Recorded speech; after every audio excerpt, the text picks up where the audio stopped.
ó ṣe gbẹ́kẹ̀lé, Ọlọ́run tí ó dára sí wa ní gbogbo ìgbà, òun náà ni Ọlọ́run wa,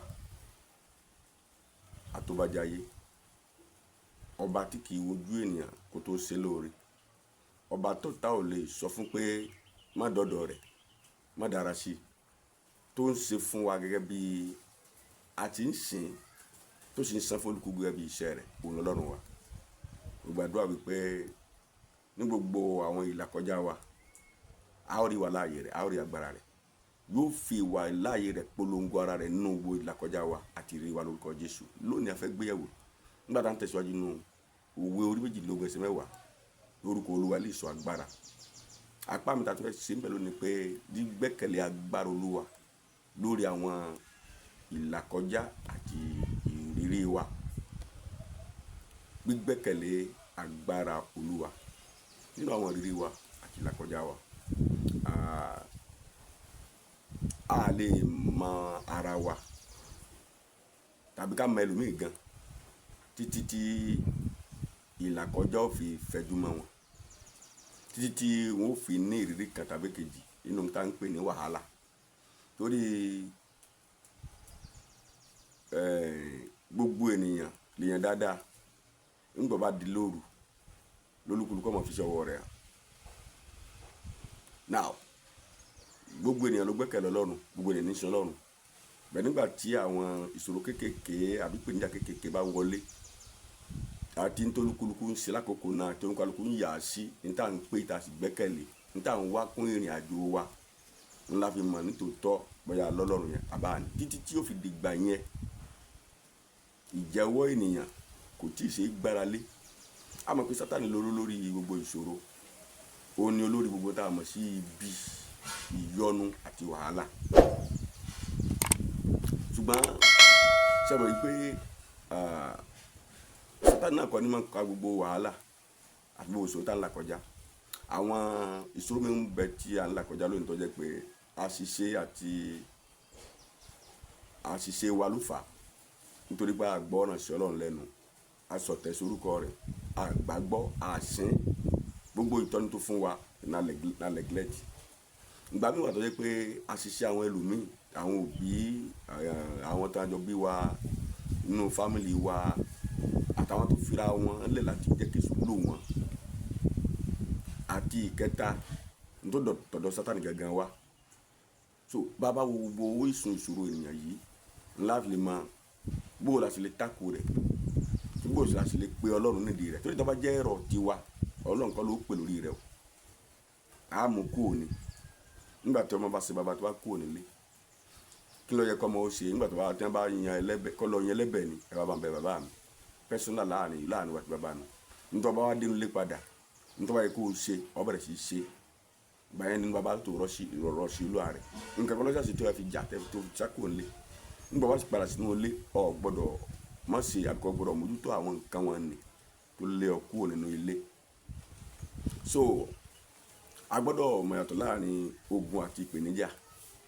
Ogun ní Jésù gbé bá wa, ṣùgbọ́n ìpèníjà lọ́lọ́run gbà láàyè láti sọ wá dálágbára. Ọ̀pọ̀lọpọ̀ àtọ́ dáládùá lónìí, tẹ́ ẹ bá dé láwọn tó jáládùá lónìí, ẹ rí i pé ogun kan tàbí kejì ló bí ìgbé ayé àdúrà. Ẹ lè rẹ́ ní tí gbogbo ẹ rọrùn fún tó di iná nínú àdúrà. Ẹ lè rẹ́ ní pé tó bọ́ láńlé ó lè wà ṣùgbọ́n kò lè tó ẹni tó jẹ́ pé inú ogun ló jáde wá. So nítorí náà irú ìrírí ló ń kọ́ wa ní ìjà. A sọ nípa ìdí fún wa. Ìdí bá fẹ́ pa ọmọ rẹ̀ ní kékeré ló ti máa ń kọ́ wọn bí yóò ti lo ìyẹ́ rẹ̀, tó jẹ́ pé nínú process pé ó sì ń kọ́ wọn gan omi ìbọ́ tó fọ́ tó kú síbẹ̀. So nígbà tí ẹyẹ bá yé ẹyin tó lọ yé sí orí òkúta ẹ̀gún àti igi, àwọn yòókù fi ewé àti koríko fẹ́lẹ́fẹ́lẹ́ wọ́n fi ṣe ẹyin tí wọ́n fi ṣe ilé tiwọn. Òun ti ẹ̀gún kò pàlámbà òkúta orí àpáta ní òkú tí ó yẹ ẹyin sí. Bí wọ́n ti ń dẹ́gbẹ́ tí ń bí wọn gan ni kí ni ọmọ gún wọn. So gbogbo àwọn ìrírí yìí Ọlọ́run máa ń lo àwọn nǹkan yìí náà fáwọn náà.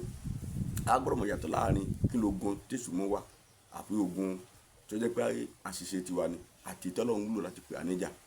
Nínú ìwé Róòmù orí 8 ẹsẹ̀ 22 Romans 8:28 ó ní a mọ̀ pé ohun gbogbo ní ṣiṣẹ́ papọ̀ fún rere fún àwọn tó fẹ́ Olúwa, fún àwọn tí a pè gẹ́gẹ́ bí ìfẹ́ rẹ̀. Wọ́n á sọ lẹ́sẹ̀ 35 ó ní ta ní yà wá kúrò fẹ́ Kristi. Kí ló fẹ́ yà wá kúrò fẹ́ Kristi? Oríṣìí kí ló dákọ̀, ṣé ìpọ́njú ni, ṣé àìní ni, ṣé ìyàn ni, ṣé àìríjẹ ni, àìrímu ni, ìhòhò ni, ṣé òní yà wá kúrò fẹ́ Kristi? 37 ní pé ní ara o ní gbogbo nǹkan wọ̀nyí ó ní àjò àṣẹ́gun lọ. Verse 38 wá ní ó ní torí pé mo mọ̀ wípé kì í ṣe òkè, kì í ṣe ilẹ̀, kì í ṣe áńgẹ́lì, kì í ṣe ikú, kì í ṣe ìyè, kì í ṣe agbára ẹ̀mí ojú òfurufú, kì í ṣe agbára torí ilẹ̀, kì í ní òkun ló lè yà wá kúrò fẹ́ Kristi. Àwọn tí ó ti pinnu láti sìn Ọlọ́run. Ìwé Ìfihàn orí 14 láti ẹsẹ̀ 3 lọ. Àwọn yìí ni wọ́n ń díá tí wọ́n ń tẹ̀lé ọ̀dọ́ àgùntàn náà níbikíbi tó bá ń lọ. Àwọn ajẹ́rìíkú Kristi lélẹ́yìí tó yẹ pé kò rí náà ti pinnu ẹ̀kú tó wá yà wọ́n. Àwọn akọrin kan nígbà kan, kí ló fẹ́ yà ọ́ nínú ìfẹ́ Ọlọ́run, kí ló fẹ́ yà ọ́ nínú ìfẹ́ rẹ̀, kí ló yà ọ́ kúrò fẹ́ Kristi, kí ló fẹ́ yà ọ́ náà kúrò fẹ́ Ọlọ́run, gbígbẹ́kẹ̀lé agbára rẹ̀. Nígbà tí ẹni bá mọ eléyìí pé náà eléyìí ìyàtọ̀ ni, ogun èṣù eléyìí nítorí fẹ́ fi develop mi kò sẹ́ni tí máa ń fẹ́ kí wọ́n develop o.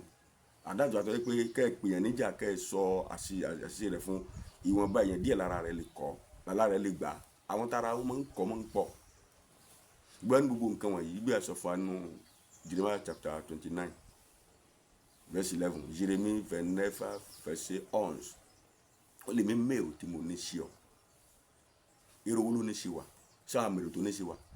Àwọn Jacob wa jẹ́ kó yé wa pé ará mi, ó ní ẹ̀ka sí ayọ̀ nígbà tí a bá bọ́ sí ìwé Jacob orí kìíní ẹsẹ̀ 2. Ẹ̀ka sí ayọ̀ nígbà tí a bá bọ́ sí onírúurú ìdánwò. Tẹ́ ẹ bá lórí sí nǹkan kọjá ẹsẹ̀ ìkejì, ẹsẹ̀ kẹta wá sọ pé nígbà tí a mọ̀ wípé gbogbo àtàlà kọjá wọ̀nyí ó ń produce ìsùúrù. Kí sùúrù yẹn ọ wá ní kí sùúrù yẹn ká jẹ́ kó ṣiṣẹ́ àṣepé ká lè bá pé lójú ọ̀nà yẹn. Jacob orí kìíní àtẹ̀sẹ̀ kejì ẹsẹ̀ kẹrin pé gbogbo àtàlà kọjá nǹkan ló produce fún wa. Gbogbo tí produce yọ ká ṣe sùúrù ká jẹ́ nǹkan yóò pé ká lè bá pé lójú ọ̀nà yẹn àti tó fẹ́ kó mọ̀ ká fẹ́ ká ọ̀pọ̀lọpọ̀ ló jẹ́ pé àgbà pé tá a fi sákò àgbà pé wájú Olúwa lọ́dún ènìyàn. Nígbà tó wọn tẹ́ bá fẹ́ ọdún 5 lẹ̀ tó náà fẹ́ kọ́ṣẹ́ tó wá lọ́dún kàbọ̀ ńbẹ̀ tó sákò sọ́gbà pé ọ̀pọ̀lọpọ̀ ò lè gbà pé tí wọ́n fi sá. Ìwé Róòmù orí 5 ẹsẹ̀ 3 wọ́n kì í ṣe bẹ́ẹ̀ ṣùgbọ́n à ń yọ̀ nínú ìpọ́njú nítorí pé a mọ̀ pé ìpọ́njú ó pọ̀ mú ìrírí wá, ìrírí mú ìrètí wá, ìrètí sì já ní kulẹ̀. Ìwé Róòmù orí 5 ẹsẹ̀ 3 ó sọ fún wa kí Ọlọ́run kó rẹ̀ nǹkan wá lọ́wọ́. A lè gbẹ́kẹ̀lé agbára Olúwa nínú gbogbo àwọn ìlàkọjá wa tí ìrètí sì wà wípé ńgbà bá gbẹ́kẹ̀lé yóò gbà wá. Gbẹ́kẹ̀lé yóò gbà ọ́, ojú kò ní tì ọ́. Gbẹ́kẹ̀lé yóò gbà ọ́, ojú kò ní tì ọ́. Ọ̀dọ̀ ta fẹ́ lọ, mo ta fẹ́ sásí bí ìsọdọ̀ rẹ̀ kọ́lọ́n kó rẹ̀ nǹkan wá lọ́wọ́. Tátúpàdé ní wákàtí mi láàfin lọ́kọ́ máa bí sí fún Jésù láwa. Àmín.